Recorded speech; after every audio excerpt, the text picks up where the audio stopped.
ಸರ್ಕಾರಕ್ಕೆ ಭೂಮಿ ವಿಚಾರದಲ್ಲಿ ಮಾತನಾಡದ ಶಾಸಕರುಗಳಿಗೆ ಸರ್ಕಾರಕ್ಕೆ ಆರ್ಎಸ್ಎಸ್ಗೆ ಸಪೋರ್ಟ್ ಮಾಡೋದು ಸರ್ಕಾರಕ್ಕೆ ಪ್ರಭಾಕರ್ ಭಟ್ಗೆ ಸಪೋರ್ಟ್ ಮಾಡೋದು ಸರ್ಕಾರಕ್ಕೆ ಬಜರಂಗ ದಳಕ್ಕೆ ನೀಡಿದ ಬಜರಂಗ ದಳಕ್ಕೆ ಬ್ಯಾನ್ ಮಾಡಿದ ಕಾಂಗ್ರೆಸ್ ಸರ್ಕಾರಕ್ಕೆ ನಾಡದ ಕಾಂಗ್ರೆಸ್ ಶಾಸಕರಿಗೆ ಧಿಕ್ಕಾರ ಧಿಕ್ಕಾರ ಕಾಂತರಾಜು ಆಯೋಗಕ್ಕೆ ಒತ್ತಾಯ ಮಾಡದ ಪುಕ್ಕಲು ಕಾಂಗ್ರೆಸ್ ಎಂಎಲ್ಎಗಳಿಗೆ ಧಿಕ್ಕಾರ ಧಿಕ್ಕಾರ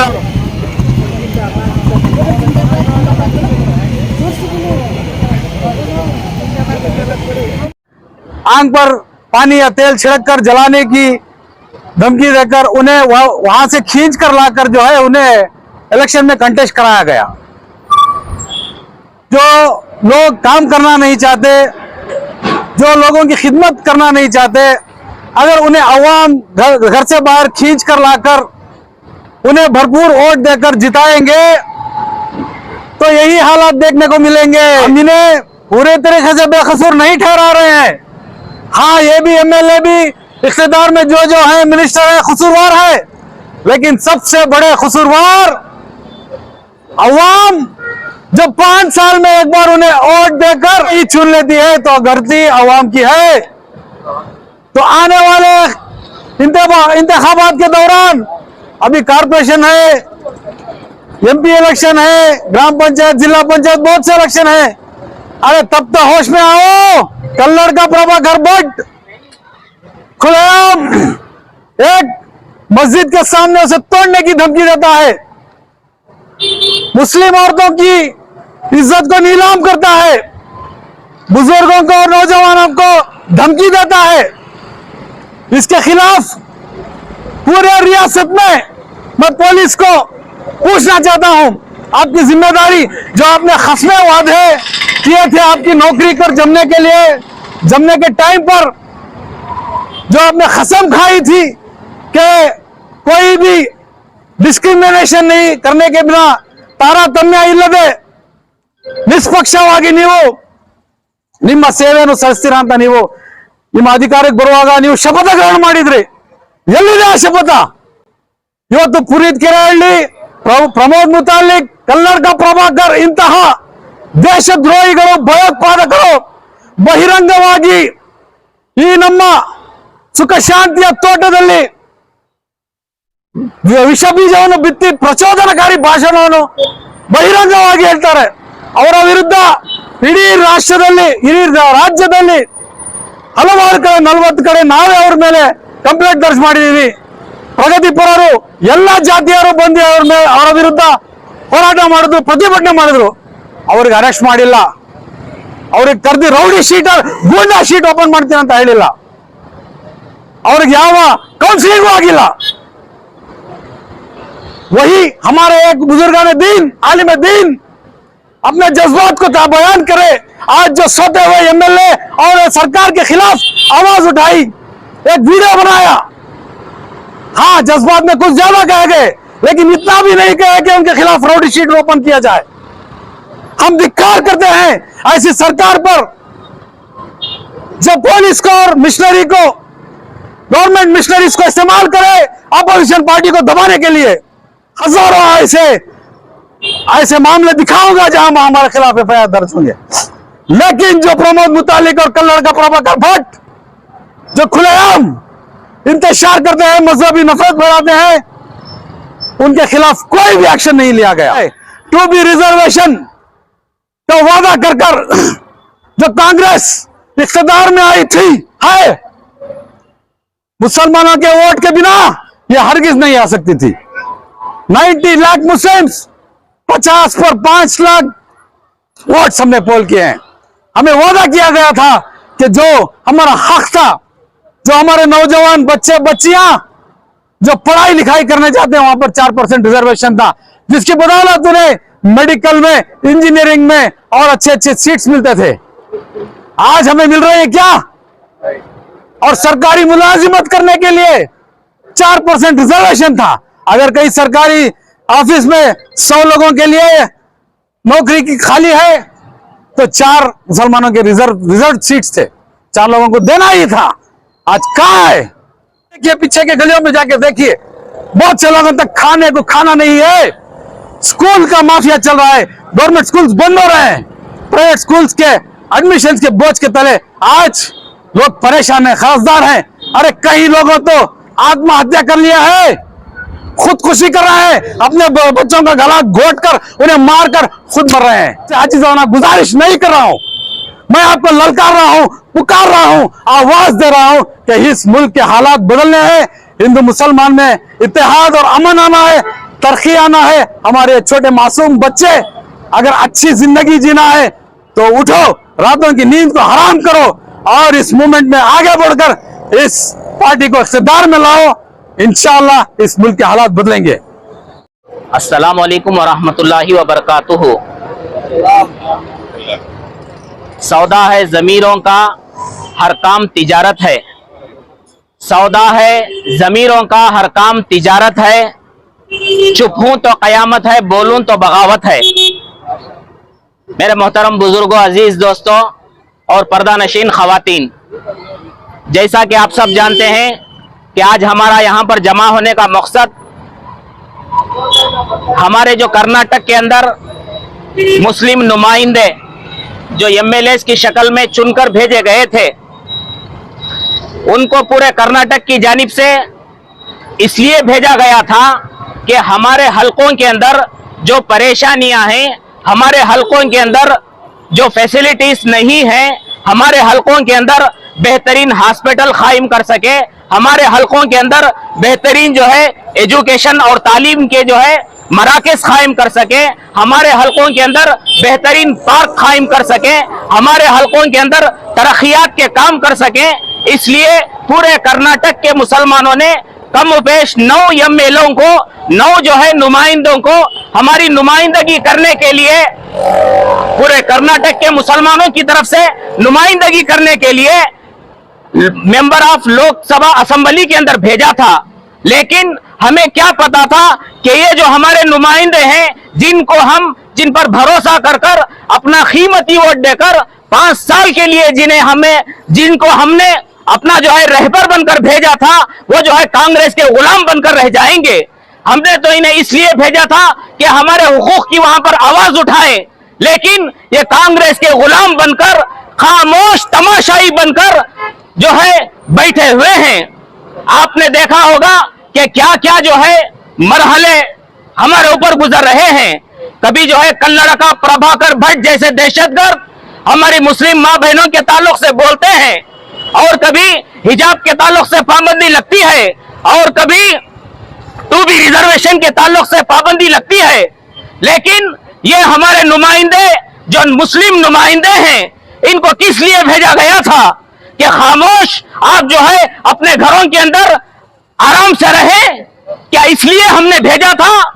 क्या कर्नाटक के मुसलमानों ने 50 या 55 लाख मुसलमानों ने इसलिए वोट दिया था कि तुम जो है अपने घरों के अंदर आराम से ये सियान कर कारों के अंदर ये सियान कर आराम से घूमते फिरते रहो? मेरे मोहतरम बुजुर्गों, दोस्तों, हमें चाहिए कि हम ऐसा नुमाइंदा इंतखाब करें कि हमारी मुश्किल की घड़ी में भी वो हमारा साथ दे, और हमारे मोहल्लों की तरक्की के लिए, हमारे इस हल्के की तरक्की के लिए आप जो है गौर कर सकते हैं कि हमारी इस हल्के के अंदर कितने जो है हॉस्पिटल हैं। पूरे नरसिंह राजा हल्के के अंदर एक हॉस्पिटल डिलीवरी की ऐसी नहीं है जिसके अंदर जाकर हमारे माँ बहन, हमारे गरीब जो है हमारी बहनें वहां पर जाकर अपनी डिलीवरी करा सके। पूरे यन्नार हल्के के अंदर ऐसी एक हॉस्पिटल नहीं है।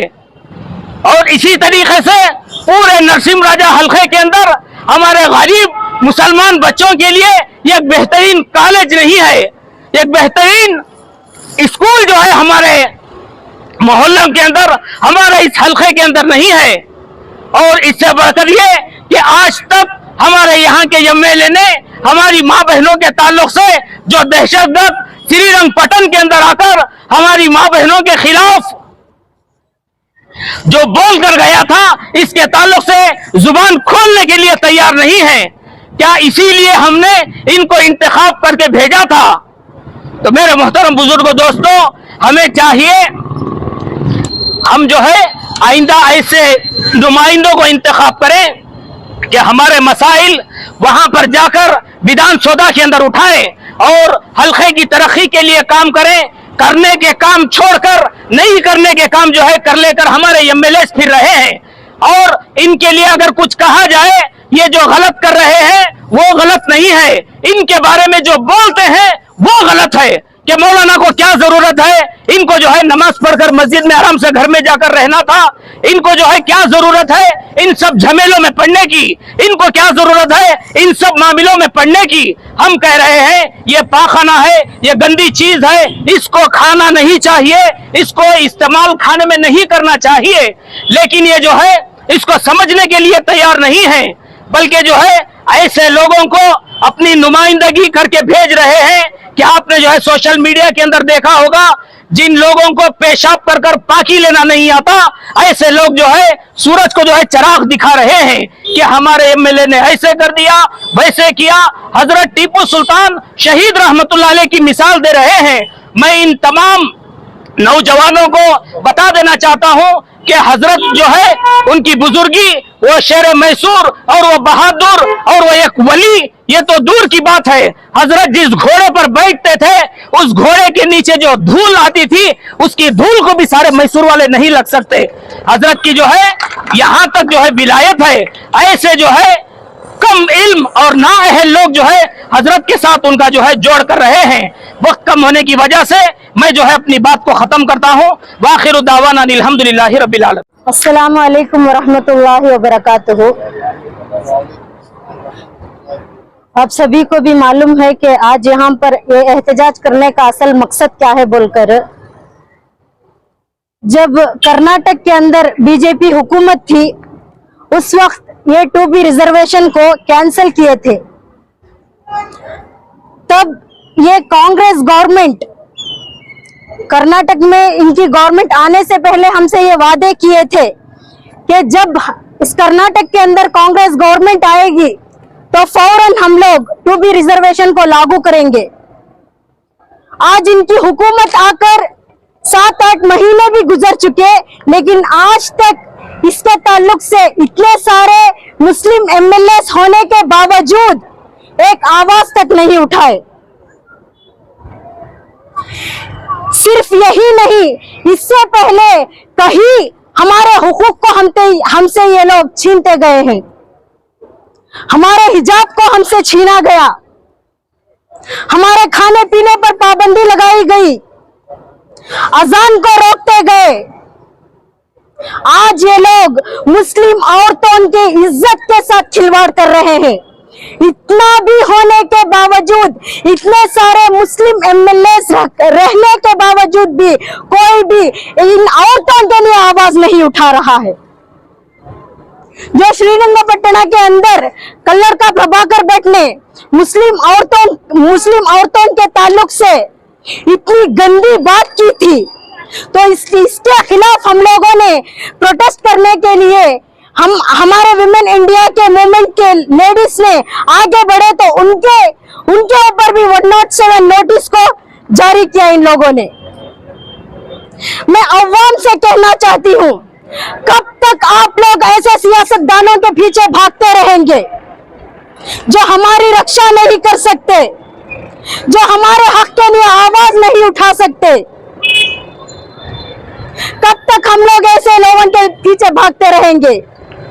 पिछले 15 साल से social democratic party of India मैदान में उतरकर काम कर रही है, इलेक्शन लड़ रही है, लेकिन बिना जीतने के बावजूद भी आज भी हम लोग मैदान में उतरकर हक के लिए आवाज उठा रहे हैं। यह है social democratic party of India. आज एक एक कर हमारे हुकूक को ये लोग छीनते जा रहे हैं। क्या हम लोग अब भी आवाज नहीं उठाएंगे? क्या हम लोग अब भी खामोश बैठेंगे? सिर्फ इलेक्शन के टाइम पर आकर ये लोग हमसे वादे किए थे कि हम लोग आपकी हिफाजत करेंगे, 2B करेंगे, क्यों नहीं किया? कांतराज वर्दी को क्यों लागू नहीं किया? क्योंकि अगर इन लोगों ने इसे लागू कर दिया तो हम लोगों को जो फैसिलिटीज मिलनी होगी ये हमें इन लोगों को देना होगा। मुस्लिम्स के बच्चे, दलित के बच्चे आगे बढ़ने के लिए अगर आगे बढ़ना हो तो 2B रिजर्वेशन को लागू करना होगा। इनका मकसद यही है कि मुस्लिम्स और दलित बच्चे आगे ना बढ़े। मैं आप लोगों से यही कहना चाहती हूं कि आप लोग अपनी सोच को बदलो, आप लोग अपनी सोच को बदलो। देखो कि कौन लोग हक के लिए आवाज उठा रहे हैं, कौन लोग हक की बात कर रहे हैं। SDPI social democratic party of India हर एक हक के लिए आवाज उठाने वाली पार्टी है। तो मैं आपसे आजिज़ाना ये दरख्वास्त करती हूं कि आने वाले इलेक्शनों में आप लोग जानकर पहचान कर जो हमारी हिफाजत करने वाली है, जो हमारे बच्चों का मुस्तकबिल संवारने वाली है, ऐसी पार्टी को देखकर आप अपनी कीमती वोट देकर कामयाब करें। मैं आपसे आखिरी में यही आजिज़ाना दरख्वास्त करती हूं कि आप लोग भरपूर से SDPI social democratic party of India का साथ दें। अस्सलाम वालेकुम। हुआ, अजान पर पाबंदी हुई, इसी तरह आखिर में आकर 2B रिजर्वेशन जो मुसलमानों का दस्तूरी हक था उस हक को छीना गया। तो इलेक्शन के दौरान कांग्रेस गवर्नमेंट और कांग्रेस के सीएम कैंडिडेट जनाब सिद्धरामैया साहब ने यह वादा किया था कि जैसा हमारी हुकूमत आएगी, हुकूमत आने के बाद सबसे पहली कैबिनेट में हम बैठकर जो बीजेपी हुकूमत 2B रिजर्वेशन को रद्द की है हम उसे वापस लाएंगे। और इसी के साथ यह भी वादा था जो बजरंग दल के गुंडे, रामसेना के गुंडे, आरएसएस के गुंडे मुस्लिम विरोधी बात करेंगे, दलित विरोधी बात करेंगे, अनकॉन्स्टिट्यूशनल बात करेंगे, उनको लात मारकर जेल के सलाखों के पीछे डालेंगे, यह भी वादा था। और बजरंग दल को बयान करने का वादा था। इस कांग्रेस गवर्नमेंट से हमारा सवाल है, जो इलेक्शन से पहले चीख कर बजरंग दल के बारे में आप बात करते थे, क्या अब आपकी जबान पर सांप सूंघ गया है? जिस पैरों से लात मारकर जेल के सलाखों के पीछे डालने की बात की जाती है, क्या उन पैरों में आप घुंघरू पहन बैठे हैं? क्या उन हाथों में चूड़ियां पहनकर बैठे हैं? जब मुसलमानों के खिलाफ इतना कुछ कहा जा रहा है, मुस्लिम औरतों की डिग्निटी के खिलाफ कहा जा रहा है, और इसी के साथ साथ जो खुसूसन हमारा 2B रिजर्वेशन है इसे वापस लाने के लिए social democratic party of India Karnataka के बेशुमार एमएलएस के पास जाकर अपना मेमोरेंडम देकर उनसे रिक्वेस्ट किया कि आप असेंबली के अंदर 2B रिजर्वेशन के ताल्लुक से एजेंडा रखकर बात करें। अफसोस के एक एमएलए ने भी बात नहीं किया है। हद तो यह हो गई, हमारे मुस्लिम एमएलएस भी बात नहीं किए हैं और ये बात नहीं करेंगे। ये मुस्लिम एमएलएस हमारी कम्युनिटी का वोट लेकर वोटर्स के खादिम बनकर काम करने के बजाय, आवाम का खादिम बनकर काम करने के बजाय सिद्धरामैया का, डीके शिव कुमार का चापलूस बनकर काम कर रहे हैं। कांग्रेस के गुलामी का तोख अपने गले में डालकर काम कर रहे हैं। ये बात नहीं करेंगे। अगर इस कम्युनिटी के लिए आवाज उठाने वाले कोई है तो सिर्फ और सिर्फ social democratic party of India है। तो आज इस एहतजाज के जरिए हम इन मुस्लिम एमएलएस को कहना चाहते हैं कि इस 2B रिजर्वेशन के साथ साथ जितने मुस्लिम इश्यूज हैं, दलित इश्यूज हैं, जैसा कि केजे हल्दी, डीजे हल्दी में और हुबली में जब फसादात के वक्त बेकसूर मुसलमानों को यूएपीए केस डालकर उनको जेल में डाला गया, उन सबको रिहाई दिलाने की बात की गई थी। कहां गए ये सब वादे? क्यों आप लोग विधानसभा के अंदर इस टॉपिक पर, इस सब्जेक्ट पर बात नहीं करते? क्या आपकी जबानों पर सांप सूंघ गया है? किसका डर है? क्या बीजेपी की आईटी सेल का डर है? क्या आरएसएस के गुंडों का डर है? क्या बजरंग दल के गुंडों का डर है? अगर आपके अंदर डर, खौफ है, आप बात नहीं कर सकते, आपको सिक्योरिटी की जरूरत है, तो एसडीपी से कहो, एसडीपी आपको सिक्योरिटी देने के लिए तैयार है। एसडीपी किसी बजरंग दल, आरएसएस से डरने वाली पार्टी नहीं है। ये तमाम मुस्लिम एमएलएस को मैं कहना चाहता हूं कि अगर आप अब भी बात नहीं करेंगे तो ये एहतजाज, ये हमारी जद्दोजहद यहां तक हम स्टॉप नहीं करेंगे। आपके घरों के दरवाजों पर भी आकर हम बात करेंगे, आपको झिझोड़ेंगे, आपका जमीर झिझोड़ेंगे और आपसे कहेंगे कि आपको बात करना होगा। अगर बात नहीं करेंगे तो इस्तीफा देकर आपकी कुर्सी खाली करना होगा। हद तो यह हो गई कि जब कल्लार का प्रभाकर भट्ट हमारी मुस्लिम खवातीन के बारे में अनाप शनाप बकता है, हमारी मुस्लिम खवातीन की डिग्निटी के ऊपर सवाल उठाता है, उनकी इज्जत के ऊपर सवाल उठाता है। अरे कौन सा बेटा है, कौन सा भाई है, कौन सा शौहर है, कौन सा बाप है जो अपनी माँ के बारे में, अपनी बहन के बारे में, अपनी बेटी के बारे में अनाप शनाप सुनकर खामोश बैठे?